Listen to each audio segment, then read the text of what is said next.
കർത്താവിൻ സ്നേഹത്തിൽ എന്നു വസിച്ചിടുവാൻ വൻകൃപയേകിടണേ. ഭിന്നത വിദ്വേഷം ഇല്ലാതെ ജീവിപ്പാൻ നൽവരം നൽകിടണേ. ഭിന്നത വിദ്വേഷം ഇല്ലാതെ ജീവിപ്പാൻ നൽവരം നൽകിടണേ. ലോകം പാപം പിശാചെന്നെ തൊടുകയില്ല. ദുഷ്ടർഘോര ശത്രു എന്നെ കാണുകയില്ല. ലോകം പാപം പിശാചെന്നെ തൊടുകയില്ല. ദുഷ്ടഘോര ശത്രു എന്നെ കാണുകയില്ല. അങ്ങേ ചിറകിൻ മറവിലാണു ഞാൻ. എന്റെ വിശ്വാസം വർദ്ധിപ്പിക്കണേ. അങ്ങേ ചിറകിൻ മറവിലാണു ഞാൻ.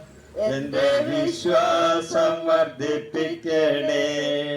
ഇന്നലെ മിന്നിയ ഉന്നത ശ്രേഷ്ഠന്മാർ അന്യരായിരുന്നു മന്നിൽ.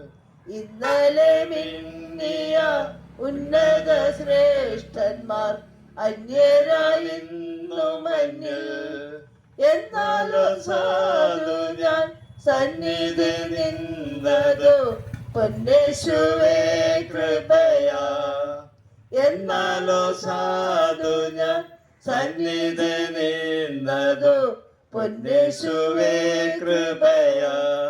ലോകം പാപം പിശാചെന്നെ തൊടുകയില്ല. ദുഷ്ടഘോര ശത്രു എന്നെ കാണുകയില്ല. ലോകം പാപം പിശാചെന്നെ തൊടുകയില്ല. ദുഷ്ടഘോര ശത്രു എന്നെ കാണുകയില്ല. അങ്ങേ ചിറകിൻ മറവിലാണു ഞാൻ.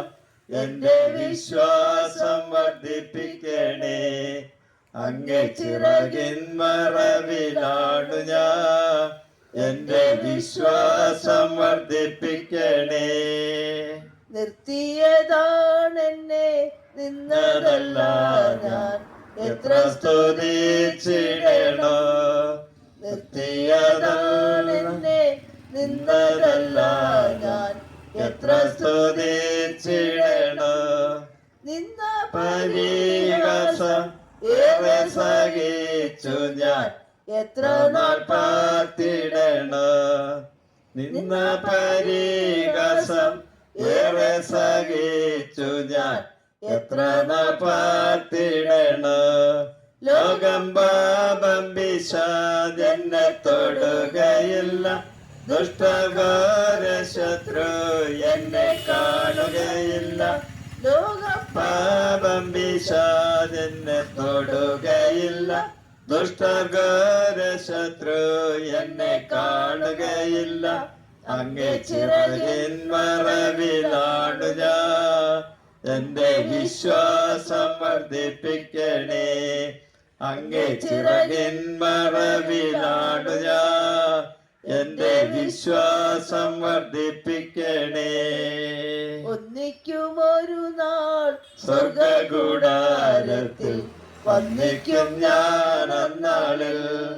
ഒന്നിക്കുമൊരു നാൾ സ്വർഗകൂടാരത്തിൽ വന്നിക്കും ഞാൻ അന്നാളിൽ. എന്നിനി പ്രിയന്റെ പൊന്മുഖം കാണും ഞാൻ എന്നാശയേറിടുന്നേ. എന്നിനി പ്രിയന്റെ പൊന്മുഖം കാണും ഞാൻ എന്നാശയേറിടുന്നേ. ലോകം പാപം പിശാചെന്നെ തൊടുകയില്ല. ദുഷ്ടഘോര ശത്രു എന്നെ കാണുകയില്ല. ലോകം പാപം പിശാചെന്നെ തൊടുകയില്ല. ദുഷ്ടഘോര ശത്രു എന്നെ കാണുകയില്ല. അങ്ങേ ചിറകിൻ മറവിലാണു ഞാൻ. എന്റെ വിശ്വാസം വർദ്ധിപ്പിക്കണേ. അങ്ങേ ചിറകിൻ മറവിലാണു ഞാൻ. എന്റെ വിശ്വാസം വർദ്ധിപ്പിക്കണേ. അതെ, നമ്മൾ ഈ ലോകത്തിൽ ജീവിക്കുമ്പോൾ ദൈവത്തിന്റെ ചിറയിൻ കീഴിലാണ് ജീവിക്കേണ്ടത്. കാരണം ഈ ലോകത്തിൽ വന്ന ആരും ഈ ലോകം വിട്ട് ഒരു നാളും പോകാതിരിക്കുന്നവരല്ല. എല്ലാവരും ഇവിടെ നിന്ന് പോയേ പറ്റൂ. അത് 25 വയസ്സിലാകാം, 50 വയസ്സിലാകാം, 10 വയസ്സിലാകാം. ഏതായാലും നമ്മൾ ഇവിടത്തുകാരല്ല. നമ്മൾ ഇവിടെ വന്നു പാർക്കുന്നവരും പരദേശികളുമാണ്. ഉദാഹരണത്തിന് നമ്മളിപ്പോൾ ഒരു കോഴിക്കോട്ടേക്ക് ഒരു യാത്ര പോവുകയാണെന്ന് വിചാരിക്കുക, ഒരാഴ്ചത്തേക്ക് ഒരു ടൂറ്. ആ കോഴിക്കോട്ടേക്ക് പോകുന്നത് ഒരു ടൂറായിട്ടാണ് പോകുന്നതെങ്കിലും നമ്മൾക്കിപ്പോൾ സ്വന്തമായിട്ട് ഒരു പക്ഷേ ഇതിപ്പോ ഈ ദേശത്തിന് അയിരൂർ എന്നാണ് പേര് ഞാൻ കാണുന്നത്. ഈ അയിരൂർ പ്രദേശത്ത് താമസിക്കുന്ന ജനങ്ങൾ കോഴിക്കോട്ടേക്ക് ഒരാഴ്ചത്തെ ടൂർ പോയാൽ ആ ഒരാഴ്ച നമ്മൾ അവിടെ ഒന്ന് ചുറ്റിക്കറങ്ങി അവിടെ എല്ലാം കണ്ട്, അഥവാ നമ്മുടെ ബന്ധുക്കളുടെ അടുത്തേക്കാണ് പോകുന്നതെങ്കിൽ ആ ബന്ധുക്കളെയൊക്കെ ഒന്ന് സന്ദർശിച്ച് ബന്ധുവിന്റെ വീട്ടിൽ ഒരു ദിവസം താമസിച്ച് തിരിച്ച് നമ്മൾ നമ്മുടെ വീട്ടിലേക്ക് തന്നെ, അയിരൂറുള്ള നമ്മുടെ വീട്, അത് ചെറുതാകാം വലുതാകാം, ഒരു പക്ഷെ നിങ്ങൾ ഇവിടുത്തെ കോടീശ്വരന്മാരാകാം, അല്ലെങ്കിൽ അംബാനിയെ പോലെ വലിയ ആളുകളാകാം. ഏതായിരുന്നാലും നമ്മളുടെ വീട്ടിലേക്ക് തന്നെ തിരിച്ചു പോകണം എന്നുള്ള ഒരു വിചാരത്തോടു കൂടി ആയിരിക്കും നമ്മൾ ഒരാഴ്ചത്തെ ടൂറ് കോഴിക്കോട്ടേക്ക് പോകുന്നത്. എന്ന് പറഞ്ഞതുപോലെ നമുക്കാർക്കും ഇവിടെ നിന്ന് പോകാൻ ഇഷ്ടമില്ല എന്ന് തോന്നിയാലും നമ്മൾ ഇവിടത്തുകാരല്ല എന്നുള്ള സത്യം നമ്മൾ ഓർക്കണം. കാരണം നമ്മൾ എത്ര വലുതായാലും, എത്ര 70 വയസ്സായാലും 100 വയസ്സായാലും അത് നമ്മുടെ ഇഷ്ടമല്ല. നമ്മൾ ഇന്ന് മരിക്കണമോ വേണ്ട ജീവിക്കണമോ എന്ന് തീരുമാനിക്കേണ്ടത് നമ്മളല്ല. നമ്മളുടെ ഉള്ളിൽ വെച്ചിരിക്കുന്ന ആത്മാവ് ദൈവത്തിന്റെ ദാനമാണ്. നമ്മൾ ആരും പൈസ കൊടുത്ത് ആരും ആത്മാവിനെ വാങ്ങിയിട്ടില്ല. എന്ന് വെച്ചാൽ നമ്മൾ ഇട്ടിരിക്കുന്ന ഡ്രസ്സ് നമ്മൾ പൈസ കൊടുത്ത് വാങ്ങിയതാണ്. നമ്മൾ ഉടുക്കുന്ന മുണ്ടോ ഷർട്ടോ പാൻറ്റോ ചുരിദാറോ എന്തായാലും അത് നമ്മളൊരു കടയിൽ പോയി വാങ്ങി നമ്മളുടെ ഇഷ്ടത്തിനുള്ള യോജിച്ച ഡ്രസ്സ് നമ്മൾ വാങ്ങി ധരിക്കുന്നു.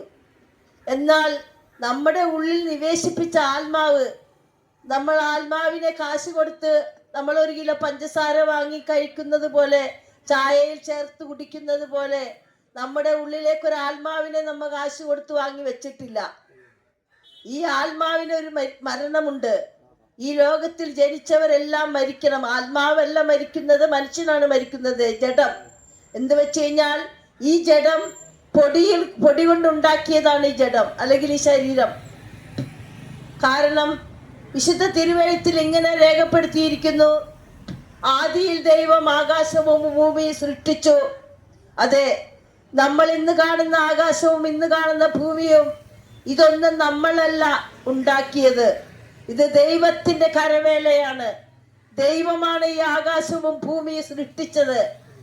ആ ദൈവം ആകാശവും ഭൂമിയും സൃഷ്ടിക്കുമ്പോൾ ദൈവത്തിന്റെ അപ്പുറത്തും ഇപ്പുറത്തുമായിട്ട് ദൈവത്തിന്റെ കൂടെ ആരും ഉണ്ടായിരുന്നില്ല. ദൈവം ഏകനായി മഹാത്ഭുതങ്ങളെ ചെയ്യുന്ന ദൈവമാണെന്ന് വിശുദ്ധ തിരുവെഴുത്തിൽ രേഖപ്പെടുത്തിയിരിക്കുന്നു. കാരണം നമ്മളൊന്ന് മുകളിലേക്ക് നോക്കിയാൽ ആകാശം എത്ര കണ്ടാലും തീരാത്തത്രയും പരന്നു കിടക്കുന്ന ആകാശം, ഭൂമിയിലേക്ക് നോക്കിയാൽ ഒരിക്കലും കണ്ടു തീരാൻ മതിയാകാത്ത വിധത്തിലുള്ള ഭൂമി, പരന്നു കിടക്കുന്ന ഭൂമി. ഈ ഭൂമിയിൽ എന്തെല്ലാം കാഴ്ചകളാണ് നമുക്ക് കാണുവാനുള്ളത്! എത്ര തരത്തിലെ വൃക്ഷങ്ങളാണ്, എന്തെല്ലാം തരത്തിലെ പൂക്കളാണ്! നമ്മുടെ കണ്ണിനെ മോഹിപ്പിക്കുന്ന തരത്തിലുള്ള വിവിധ വർണ്ണങ്ങളിലും വിവിധ ആകൃതിയിലുമുള്ള പലതരം വസ്തുവകകൾ നമുക്ക് ഈ ഭൂമിയിൽ കാണാം. ഇതൊന്നും നമ്മൾ സൃഷ്ടിച്ചതല്ല. ദൈവം ഈ ലോകത്തെ സൃഷ്ടിച്ചപ്പോൾ ദൈവത്തിന്റെ കൂടെ ആരും ഉണ്ടായിരുന്നില്ല. ദൈവം ഏകനായി അത്ഭുതങ്ങളെ ചെയ്തു. ദൈവത്തിന്റെ വാക്കിനാൽ സകലതും ഉളവായി. എന്നാൽ മനുഷ്യനെ സൃഷ്ടിക്കുന്ന സമയത്ത് ദൈവം ഇങ്ങനെ പറയുന്നു, പൊടി കൊണ്ട് ദൈവത്തിന്റെ സാദൃശ്യത്തിൽ, അതെ, നമ്മളെ സൃഷ്ടിച്ചിരിക്കുന്ന ദൈവത്തിന്റെ സാദൃശ്യത്തിൽ ദൈവം മനുഷ്യനെ സൃഷ്ടിച്ചു എന്നാണ് വിശുദ്ധ തിരുവെഴുത്തിൽ രേഖപ്പെടുത്തിയിരിക്കുന്നത്.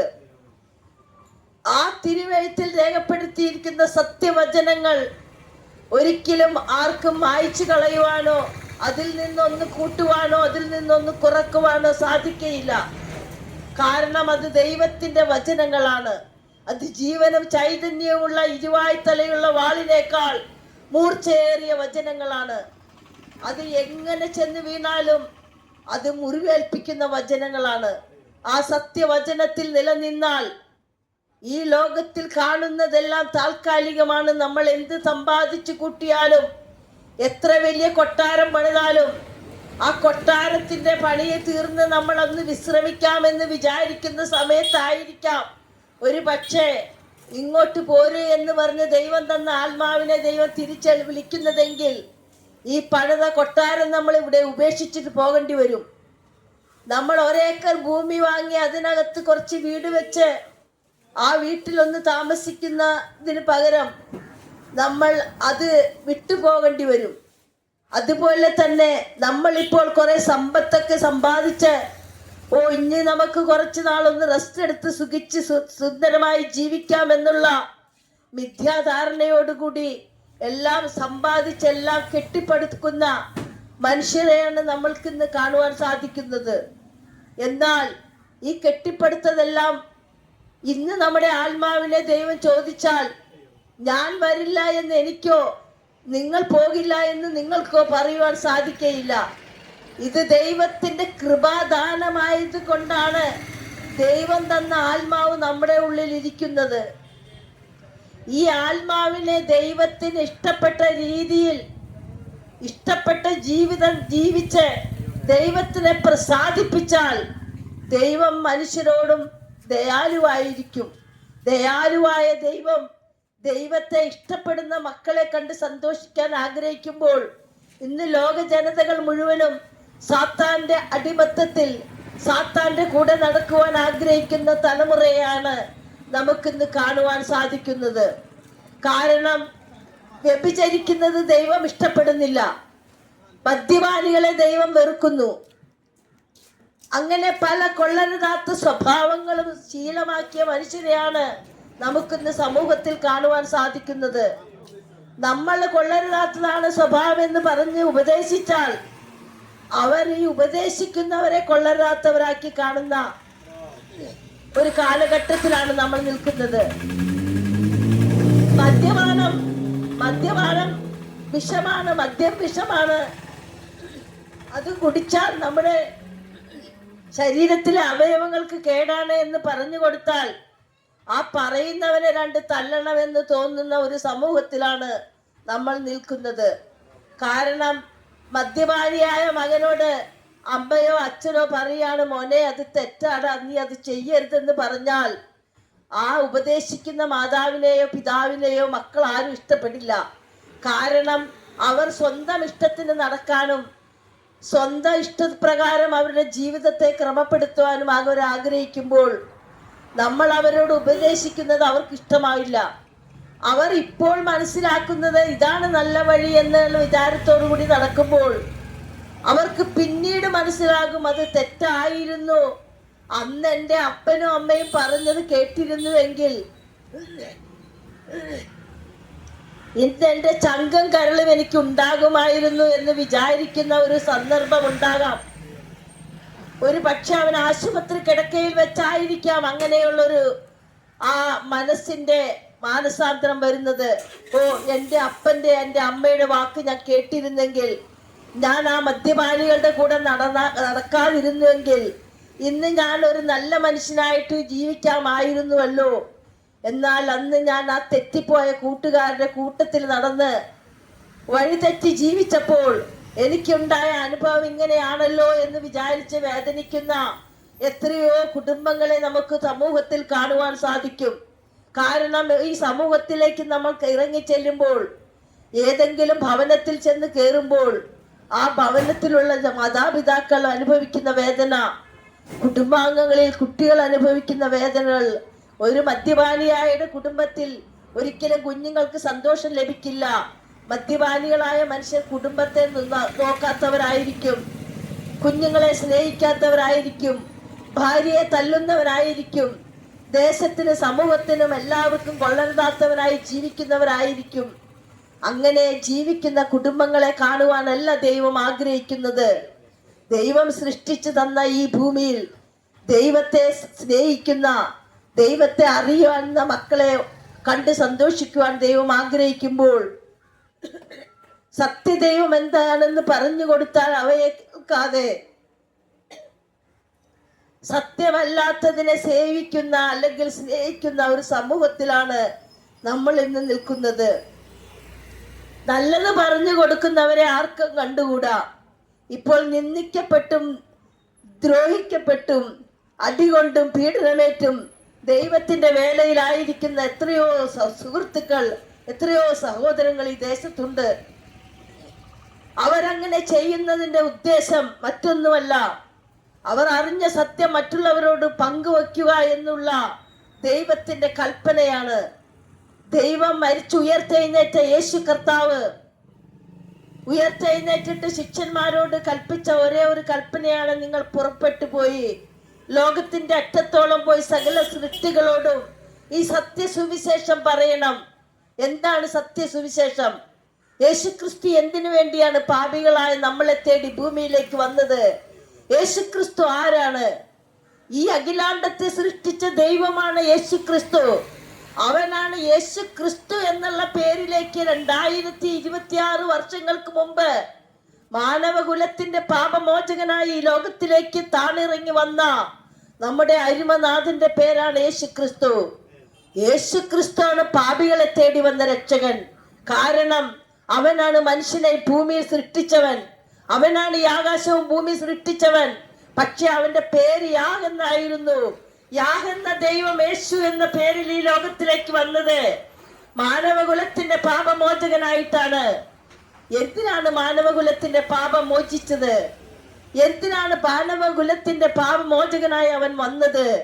കാരണം ദൈവം പറഞ്ഞ കൽപ്പനകളെ ലംഘിച്ച മനുഷ്യൻ ദൈവത്തിൽ നിന്ന് അകന്ന് പാപത്തിന് അധീനനായി സാത്താന്റെ കൂടെ കിടക്കുന്നവനായി തീർന്നപ്പോൾ ദൈവം നമുക്ക് വേണ്ടി ഒരുക്കിയിരിക്കുന്ന സ്വർഗരാജ്യം സാത്താന്റെ അടിമത്തത്തിൽ നിന്നും നമുക്ക് വേണ്ടി ഒരുക്കിയിരിക്കുന്ന ദൈവത്തിന്റെ മക്കളെ സാത്താന്റെ അടിമത്തത്തിൽ നിന്ന് മോചിപ്പിച്ച് ദൈവം നമുക്ക് വേണ്ടി ഒരുക്കിയിരിക്കുന്ന സ്വർഗരാജ്യത്തിലേക്ക് നമ്മളെ കൂട്ടിക്കൊണ്ടു പോകുവാൻ വേണ്ടിയാണ്.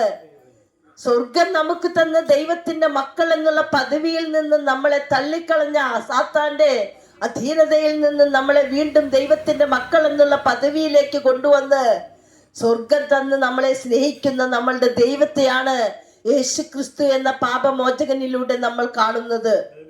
കാരണം അവനാണ് നമ്മുടെ പാപങ്ങൾക്കും ശാപങ്ങൾക്കും രോഗങ്ങൾക്കും പരിഹാരകനായി കാൽവരി കുരിശിൽ യാഗമായി തീർന്നവൻ. അവസാന തുള്ളി രക്തം വരെ നമുക്ക് വേണ്ടി ഊറ്റിത്തന്ന് നമ്മളെ സ്വർഗത്തിലേക്ക് വീണ്ടും കൂട്ടിച്ചേർക്കുന്നതിന് വേണ്ടി ഈ ലോകത്തിലെ താൽക്കാലിക ആയുസ്, ചെറുതൊരു ആയുസ്, അത് പുൽക്കൊടിക്ക് തുല്യമാണ്. ഇന്ന് കണ്ടേ നാളെ വാടിപ്പോകുന്ന പുൽക്കൊടികൾ നമ്മൾ കാലത്ത് കാണുമ്പോൾ അത് സുന്ദരമായ ഒരു പൂക്കളെ കാണുന്നത് പോലെ വൈകുന്നേരം നോക്കുമ്പോൾ ആ പൂക്കൾ ഇല്ല. ആ പൂക്കളെല്ലാം അരിഞ്ഞു വാടിപ്പോയിരിക്കുന്നു. അത്രയുള്ള മനുഷ്യന്റെ ആയുസ്സും. മനുഷ്യന്റെ ആയുസ് ഇന്ന് കണ്ട് വാടിപ്പോകുന്ന പൂക്കളെ പോലെയാണ്. ഇന്നലെ കണ്ട എത്രയോ ആളുകൾ ഇന്ന് നമ്മുടെ സമൂഹത്തിൽ ഇല്ല. എന്നാൽ ഇന്ന് നേരം വെളുത്ത് കണ്ട എത്രയോ ആളുകൾ ഇന്ന് വൈകുന്നേരം ഈ ഭൂമിയുടെ രാത്രിയുടെ യാമങ്ങളിൽ നോക്കുമ്പോൾ എത്രയോ ആളുകൾ ഈ ലോകത്തിൽ നിന്ന് മാറ്റപ്പെട്ടിട്ടുണ്ടാവും. അവരാരും അറിഞ്ഞില്ല, അവരാരും ഉദ്ദേശിച്ചതുമല്ല. ഇന്ന് ഞാൻ ഈ ലോകത്തിൽ കണ്ട ഞാൻ വൈകുന്നേരം ഞാൻ ഇവിടെ ഇല്ല എന്നുള്ള സത്യം അവരാരും ഓർത്തതല്ല, അവരാരും ഇഷ്ടപ്പെട്ടതുമല്ല.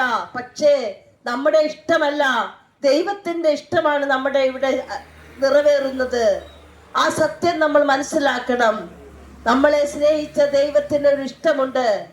നമ്മൾ ഈ ഭൂമിയിൽ ജീവിച്ച് ദൈവത്തിന് കൊള്ളാകുന്ന മക്കളായി ജീവിച്ച് ദൈവത്തിനെ മഹത്വപ്പെടുത്തി മറ്റുള്ളവർക്ക് മാതൃകയായി ജീവിക്കണമെന്ന് ദൈവം ആഗ്രഹിക്കുമ്പോൾ ദൈവത്തിന്റെ സ്നേഹമാണ് നമ്മൾ അവിടെ ദർശിക്കുന്നത്. ദൈവം സ്നേഹമാണ്. അതെ, ആ ദൈവത്തിന്റെ സ്നേഹം മൂലമാണ് ദൈവം പാപികളായ നമ്മളെ തേടി ലോകത്തിലേക്ക് വന്നത്. പാപത്തിൽ നിന്ന് നമ്മളെ മോചിപ്പിച്ചത് സ്വർഗത്തിലേക്ക് നമ്മളെ അവകാശികളാക്കി തീർക്കുന്നതിന് വേണ്ടിയാണ്. ആ ദൈവത്തിന്റെ ഇഷ്ടം ചെയ്യുക എന്നുള്ള ഉദ്ദേശമായിരിക്കണം നമുക്ക് ഓരോരുത്തർക്കും ഉണ്ടാകേണ്ടത്. എന്നാൽ ഇന്ന് ഇത് പറയുന്നവരെ ആർക്ക് വേണം? ഞങ്ങൾക്ക് ആർക്കും ഇതൊന്നും കേൾക്കുവാൻ നേരമില്ലല്ലോ എന്നുള്ള മനോഭാവമാണ് ഓരോരുത്തർക്കും ഉള്ളത്. സഹോദര, ഈ കടലാസ് ഒന്ന് വായിക്കണമേ എന്ന് പറഞ്ഞുകൊണ്ട് യേശുവിനെ കുറിച്ചുള്ള ഒരു ലഘുലേഖ അവർക്ക് കൊടുത്താൽ അത് ഞങ്ങൾക്ക് നേരെയില്ല സഹോദരി എന്ന് പറഞ്ഞ് വാങ്ങിക്കാതെ പോകുന്നവരും വാങ്ങിച്ചിട്ട് വായിക്കാതെ കളയുന്നവരും എത്രയോ ആളുകളുണ്ട്. എന്നാൽ സ്വർഗത്തിലെ ദൈവത്തിന്റെ കൽപ്പനയാണ് ഞങ്ങൾ ഇവിടെ നിൽക്കുന്നത്. അതെ, ആ രക്ഷകനെ അറിയുവാനുള്ള ഭാഗ്യം ഞങ്ങൾ ഒരു നാമേധേയ ക്രിസ്ത്യാനികൾ എന്നുള്ള വീട്ടുകളിൽ ജനിച്ച് ജീവിച്ചവരാണ്.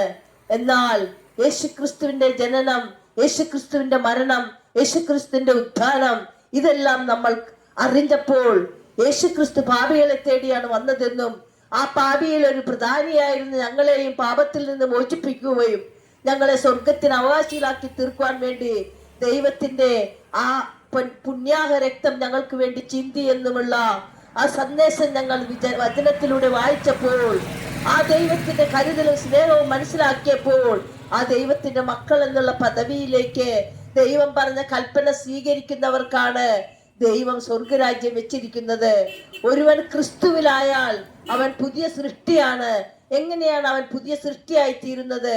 യേശു ക്രിസ്തുവാണ് പാപമോചകനായി വന്ന എന്റെ രക്ഷകനെന്ന് ഞാൻ ഹൃദയത്തിൽ വിശ്വസിച്ചുകൊണ്ട് വായ്കൊണ്ട് ഏറ്റു പറഞ്ഞ് ഞാൻ മാനസാന്തരപ്പെട്ട് യേശു ക്രിസ്തു പറഞ്ഞതുപോലെ സ്നാനപ്പെട്ടാൽ അത് ജലസ്നാനം ദൈവം ആഗ്രഹിക്കുന്നു. യേശുക്രിസ്തു തന്നെ ഈ ഭൂമിയിലായിരിക്കുമ്പോൾ 33.5 തിരുവയസ്സിൽ തന്നെ യേശുക്രിസ്തു മറ്റുള്ളവരുടെ മുമ്പിൽ വെച്ച് സ്നാനം സ്വീകരിച്ചതായി വിശുദ്ധ തിരുവെഴുത്തിൽ രേഖപ്പെടുത്തിയിരിക്കുന്നു. അതിൻ പ്രകാരം ദൈവത്തിന്റെ കൽപ്പനയാണ് ഒരുവൻ മാനസാന്തരപ്പെട്ട് വിശ്വസിച്ച് ദൈവത്തെ സ്നാനത്തിൽ വിശ്വസിച്ച് ആ സ്നാനപ്പെട്ടാൽ മാത്രമേ അവന് സ്വർഗരാജ്യത്തിൽ അവകാശിയായി തീരുവാൻ സാധിക്കുകയുള്ളൂ. അതെ, നമ്മൾ ആരും നരകത്തിൽ പോയി കിടക്കാൻ ആഗ്രഹിക്കുന്നവരല്ലല്ലോ. എന്നാൽ സ്വർഗത്തിൽ പോകണമെങ്കിൽ, അതെ, ഇന്നിപ്പോൾ നമുക്ക് ദുബായിൽ ഒന്ന് പോകണം, നമ്മുടെ മക്കൾ അവിടെ ഉണ്ടെങ്കിൽ നമ്മൾ പോകണമെന്ന് ആശിച്ചാലും അതിന് ചില നിബന്ധനകൾ, ചില രേഖകൾ തയ്യാറാക്കണം. നമ്മളുടെ പേരെഴുതി നമ്മളുടെ ആപ്ലിക്കേഷൻ ഫില്ല് ചെയ്ത് കൊടുക്കണം. ആ ആപ്ലിക്കേഷനിൽ സ്പെല്ലിംഗ് മിസ്റ്റേക്ക് വന്നാൽ ആപ്ലിക്കേഷൻ അവർ തിരസ്കരിക്കും, അവർ അത് സ്വീകരിക്കുകയില്ല. എന്നാൽ സ്വർഗത്തിൽ നമുക്ക് ഇടം കിട്ടണമെങ്കിൽ നമ്മളുടെ ആപ്ലിക്കേഷൻ അത് 1 കൊല്ലത്തേക്ക് 2 കൊല്ലത്തേക്ക് ദുബായിൽ പോയി മക്കളെ സന്ദർശിച്ചു വരുന്നത് പോലെയുള്ള ആപ്ലിക്കേഷൻ അല്ല നമ്മൾ സ്വർഗത്തിലേക്ക് കൊടുക്കുന്നത്. നമ്മൾ യേശുവിനെ അംഗീകരിക്കുക. യേശു എൻ്റെ രക്ഷകനാണ്, അവൻ എൻ്റെ രക്ഷകനായി ഈ ലോകത്തിലേക്ക് വന്ന് എൻ്റെ പാപങ്ങളെ ഏറ്റെടുത്തവനാണ്, അവൻ്റെ പുണ്യാഹ രക്തത്തിലൂടെയാണ് ഞാനിന്ന് ഈ ശിക്ഷാവിധിയിൽ നിന്നും മോചനം നേടിയിരിക്കുന്നതെന്ന് വിശ്വസിച്ചുകൊണ്ട് അവനെ ഏറ്റുപറഞ്ഞുകൊണ്ട് മാനസാന്തരപ്പെട്ട് സ്നാനപ്പെട്ടാൽ നീ സ്വർഗരാജ്യത്തിന് അവകാശിയായി തീരും. ഒരു പൈസ ചെലവില്ല, ഒരു കാഴ്ച നേർച്ച നടത്തണ്ട. ഇത്ര എളുപ്പത്തിൽ നമുക്ക് ദുബായിൽ പോകണമെങ്കിൽ എത്ര ലക്ഷം രൂപ മുടക്കിയാലാണ്, അല്ലെങ്കിൽ വേറൊരു വിദേശ രാജ്യത്ത് പോകണമെങ്കിൽ നമുക്ക് എത്രയോ ചെലവുണ്ട്. എന്നാൽ ഒരു ചെലവുമില്ലാതെ വീട്ടിലിരിക്കുന്ന സ്ഥലത്ത് തന്നെ ഇരുന്ന് യേശുവേ പാപിയായ എന്നോട് കരുണ തോന്നണമേ എന്ന് പ്രാർത്ഥിച്ചാൽ പ്രാർത്ഥന കേൾക്കുന്ന ദൈവം, നിന്നെ അറിയുന്ന ദൈവം, നിന്നെ സൃഷ്ടിച്ച ദൈവം, നിന്റെ മാതാപിതാക്കൾ ഈ ലോകത്തിലെ താൽക്കാലിക കാവൽക്കാരും സൂക്ഷിപ്പുകാരുമാണ്. എന്നാൽ നമ്മളെ ഒരിക്കലും കൈവിടാത്ത ഒരേ ഒരു രക്ഷകനാണ് യേശു കർത്താവ്. അവനാണ് ഈ ഭൂമിയിലേക്ക് പാപികളെ തേടി വന്നവൻ. അവനാണ് പറഞ്ഞത്, നിങ്ങൾ അറിഞ്ഞ സത്യം ഈ ലോകത്തിന്റെ അറ്റത്തോളം പോയി സകല സൃഷ്ടികളോടും വിളിച്ചു പറയുക, യേശുവാണ് രക്ഷകൻ, യേശുവാണ് ദൈവം, യേശുവാണ് വിളിച്ചാൽ കേൾക്കുന്ന ദൈവമെന്ന്. കാരണം അവൻ ജീവിക്കുന്ന ദൈവമാണ്. ജീവനുള്ളവർക്കെ വിളിച്ചാൽ വിളി കേൾക്കാൻ പറ്റൂ.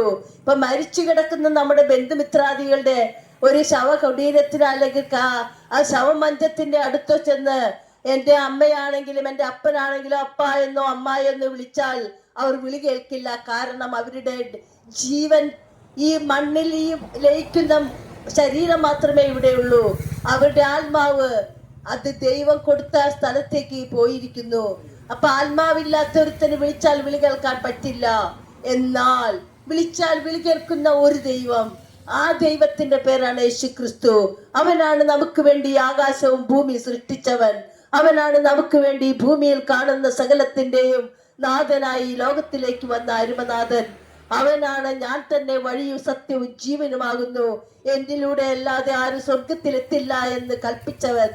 ആ ദൈവത്തിന്റെ കൽപ്പനകളെ പാലിച്ചാൽ, ആ ദൈവത്തിൽ ആശ്രയിച്ചാൽ അവൻ നിങ്ങളെ സ്വർഗരാജ്യത്തിന് അവകാശിയാക്കി തീർക്കും. ഒരു പൈസ ചെലവില്ലാതെ ആ ജീവനുള്ള ദൈവത്തെ വിളിക്കണമേ. അവൻ വിളിച്ചാൽ വിളി കേൾക്കുന്ന ദൈവമാണ് എന്നുള്ള സത്യം നിങ്ങളോട് പറയുമ്പോൾ നിങ്ങൾ കളിയാക്കാൻ വേണ്ടി പറയുന്നതല്ല, നിങ്ങളെ നാണം കെടുത്തുവാനുമല്ല പറയുന്നത്. ദൈവം തന്ന വചനങ്ങളാണ് നിങ്ങളോട് അരുളി ചെയ്യുന്നത്. ആ ജീവനുള്ള വചനങ്ങൾ നിങ്ങളിൽ ക്രിയ ചെയ്യുവാൻ ദൈവം നിങ്ങൾക്കും ഇടവരുത്തട്ടെ എന്ന് ഞങ്ങൾ പ്രാർത്ഥിക്കുകയാണ്. അതേ സഹോദരങ്ങളെ, ഞങ്ങൾ നിങ്ങളോട് അരുളി ചെയ്ത വചനങ്ങൾ ജീവന ചൈതന്യമുള്ള വചനങ്ങളാണെന്നുള്ള ആ സത്യം നിങ്ങൾ മറന്നു പോകരുത്.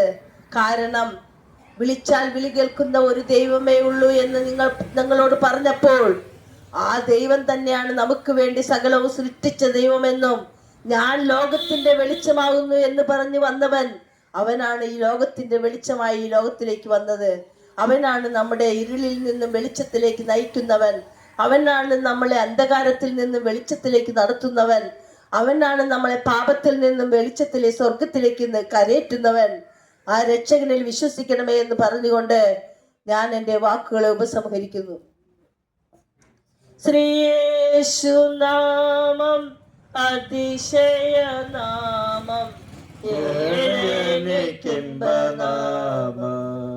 ശ്രീയേശുനാമം അതിശയനാമം,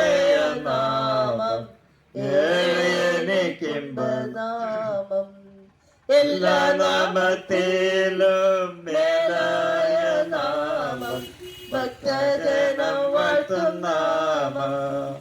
എല്ലാ നാമത്തിലും മേലായ നാമം, ഭക്തജനം വാഴ്ത്തും നാമം. എല്ലാ മുഴങ്കാലും മടങ്ങിടും തിരുമുൻപിൽ വല്ലഭത്വമുള്ള നാമം. എല്ലാ മുഴങ്കാലും മടങ്ങിടും തിരുമുൻപിൽ വല്ലഭത്വമുള്ള നാമം.